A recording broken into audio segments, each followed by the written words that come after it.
இளையராஜான்னு ஒருத்தருக்கு பிறந்த நாள். இவரை பத்தி ஒரு விஷயம் படிக்கும் போது பயங்கர ஆச்சரியமா இருக்கு. இப்படிலாம் பண்ண முடியுமா அப்படின்னு தோணுது. 1976 மியூசிக் போட ஸ்டார்ட் பண்ணியிருக்காருங்க. இன்னைக்கு 2026, இத்தனை வருஷம் மியூசிக் போடுறாரு. 2000க்கும் அதிகமான பாடல்கள் கொடுத்திருக்கிறாரு. 1500 படம் 9 லாங்குவேஜ்ல பண்ணியிருக்காரு. இதனால 1500 படத்துக்கு பாட்டு போட்டிருக்காருங்க. மனுஷன் எப்படி வேலை பார்க்குறாரு அப்படின்னு அந்த ஒர்க் எத்திக்குள்ள போய் பார்த்தோம்னா அது பயங்கர ஷாக்கிங்கா இருக்கு. அதாவது சாயந்தரம் 6 மணிக்கு மேல பொட்டியை தொடுற பழக்கம் தலைவனுக்கு கிடையாதம்மா.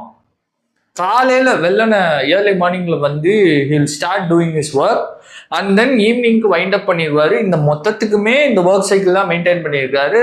அவுட் ஆஃப் ரேர் கேசஸ்ல மேபி சம்மர் ஃபியூ சாங்ஸ் வந்து அந்த லேட் நைட்லயோ ஹாஸ்பிட்டல்லையோ பெட்ரிடன்லையோ அவர் ரெஸ்ட் எடுத்துட்டு இருக்கும்போதோ அந்த மாதிரி வேணா கம்போஸ் பண்ணிக்கலாமே தவிர மேக்சிமம் ஆஃப் ஹிஸ் சாங்ஸ் வந்து இந்த ஒரு பேலன்ஸ் டைம்ல தான் பண்ணியிருக்கிறாருங்க.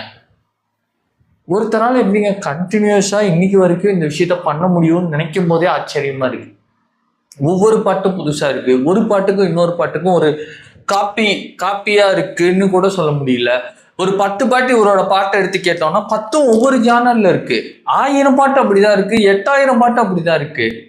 எப்படி சார் பண்ணாரு அப்படின்றதான் பெரிய ஆச்சரியமா இருக்கு. அவர் இருக்கிற லைஃப் டைம்ல நம்ம இருக்கிறோம், அவரோட பாடல்களால நம்ம வாழ்றோம் அப்படின்னு நினைக்கும் போதே பயங்கர இன்ஸ்பைரிங்கா இருக்கு. Always love you Ilaiyaraaja sir. அந்த விஷ்ணு கையில சக்கரம், இந்த விஷ்ணு கையில கேமரா.